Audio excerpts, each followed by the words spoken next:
आज जो खबर आई सुबह सुबह की, केंद्र सरकार ने वन नेशन वन इलेक्शन यानी एक देश एक चुनाव को लेकर के एक बड़ा कदम उठाते हुए पूर्व राष्ट्रपति रामनाथ कोविंद की अध्यक्षता में एक कमेटी गठित कर दी है। पूर्व राष्ट्रपति की अध्यक्षता में कमेटी कानून के सभी पहलुओं पर विचार करेगी और एक देश एक चुनाव की संभावनाओं का पता लगाएगी। कमेटी लोगों की राय भी लेगी। वन नेशन वन इलेक्शन विचार का मतलब है कि देश में लोकसभा और राज्यों के विधानसभाओं के चुनाव एक साथ कराए जाएं। ये एक ऐसा मामला है जिसके बारे में प्रधानमंत्री बार बार कहते रहे हैं। उनका कहना है कि ऐसे करने से संसाधन की बचत होगी, पॉलिटिकल पार्टीज को खर्चा कम होगा और सिक्योरिटी फोर्सेज के डिप्लॉयमेंट बार बार नहीं करने पड़ेंगे। एक ही बार में जो है आचार संहिता लगेगी तो डेवलपमेंट के काम हो सकते हैं।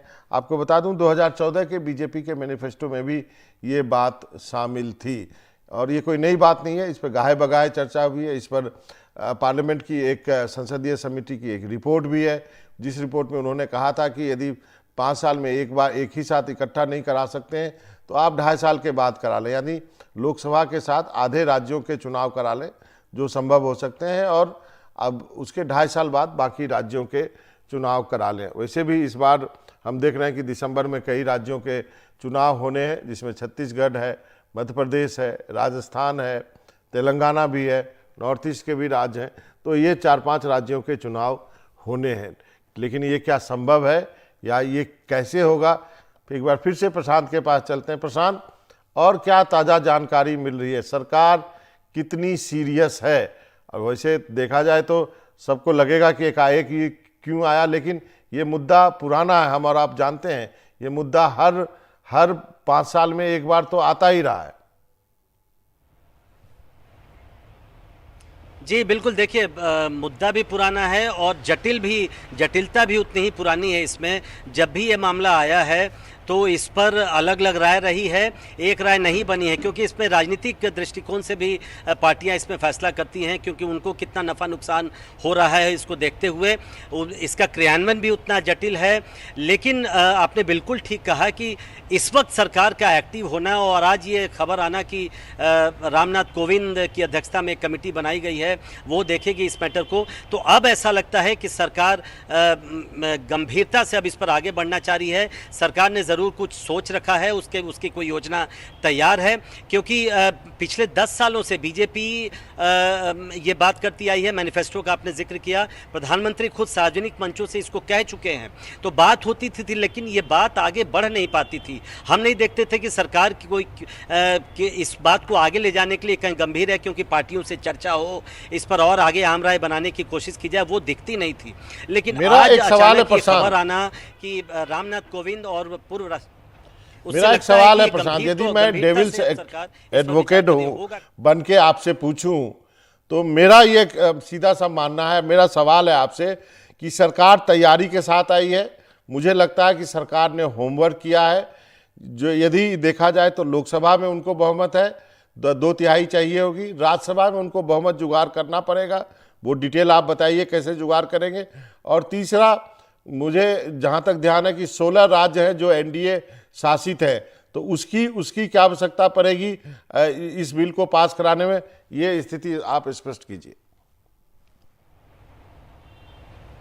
देखिए सबसे पहला सवाल कि क्या राज्यों की विधानसभाओं की भी सहमति लेनी पड़ेगी।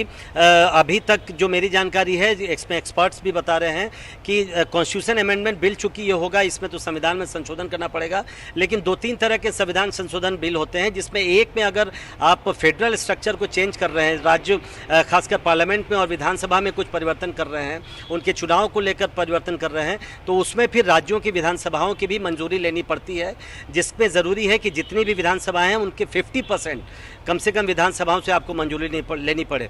तो 15-16 विधानसभा आपने बताया कि एनडीए का शासन है, तो वहाँ तो फिर कोई दिक्कत नहीं होगी, लेकिन वो अनुमति लेनी पड़ेगी विधानसभाओं से, वो मुहर लग के आएगा तभी राष्ट्रपति का उसमें की अनुमति मिल पाएगी। दूसरा सवाल कि कैसे राज्यसभा में सरकार को बहुमत मिलेगा। आपने देखा है, अब से कुछ दिन पहले भी कई बिल ऐसे आए जिसमें राज्यसभा में सरकार को बहुमत नहीं है, लेकिन कौन कौन सी पार्टियां सरकार की के बचाव में आती हैं, हम कह सकते हैं। वो आपने देखा है, चाहे वो बीजू जनता दल हो, आंध्र प्रदेश की वाईएसआर कांग्रेस पार्टी हो, टीडीपी हो, कई मामलों में जो केसीआर हैं उनकी भी पार्टी जिसको बोलते हैं प्रत्यक्ष तौर पर सरकार के का सहयोग करती हैं, या तो एब्सटेन करती हैं, वोटिंग में हिस्सा नहीं लेती हैं, तो उससे फ़ायदा बीजेपी और सरकार को ही होता है। तो राज्यसभा में अगर इन पार्टियों का समर्थन मिल जाए, क्योंकि आप याद रखिए कि लोकसभा चुनाव के साथ ही उड़ीसा और आंध्र प्रदेश के भी चुनाव होने हैं विधानसभा के, वो होते ही हैं, तो उनको कोई आपत्ति नहीं होगी राजनीतिक दृष्टि से भी, इन दोनों राज्यों को कोई आपत्ति नहीं होगी, और वाईएसआर कांग्रेस और बीजेडी इनको कोई आपत्ति नहीं होगी, तो जाहिर तौर पर राज्यसभा में वो सरकार का समर्थन करेंगे।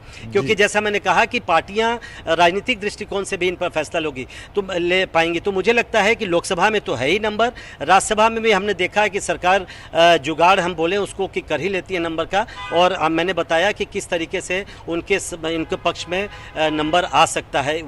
वाईएसआर कांग्रेस और बीजेडी अगर आ जाए समर्थन में, तो एक दो और पार्टियां आ जाएंगी, कुछ लोग एब्सटेन करेंगे, तो आराम से संख्या बल उनके समर्थन में आ जाता है। हालांकि कॉन्स्टिट्यूशन अमेंडमेंट बिल में ऐसा एक्सपर्ट बताते हैं कि बिना जब हाउस जब तक ऑर्डर में नहीं हो तब तक वो पास नहीं हो सकता। अगर पार्टियां हल्ला करते रहे, आपने देखा महिला आरक्षण बिल पे जब फाड़े जाते थे और या हाउस में प्रॉब्लम होता था तो वो बिल पारित नहीं हो पाता था, कई बिल ऐसे लटक गए। तो इसलिए कॉन्स्टिट्यूशन अमेंडमेंट बिल में हाउस ऑर्डर में रहना पड़ेगा। लेकिन नंबर की जहां तक बात है, आपने बिल्कुल ठीक कहा, सरकार जुगाड़ कर लेगी, लोकसभा में तो है ही है, राज्यसभा में भी उनके पास नंबर आ जाएगा। जी हाँ, तो मुझे लगता है इस बिल पर तैयारी के साथ और पूरी चर्चा के साथ और पूरी तैयारी के साथ केंद्र सरकार जो है ये इस जो है वन नेशन वन इलेक्शन का बिल लेकर के सोच रही है। अभी कमेटी बनाई है, कमेटी फैसला देगी, उसका टाइमलाइन होगा, उसके बाद उस पर चर्चा होगी, संसद में भी चर्चा होगी, उसके बाद इस बिल का पैसेज होगा। प्रशांत, आपका बहुत बहुत शुक्रिया।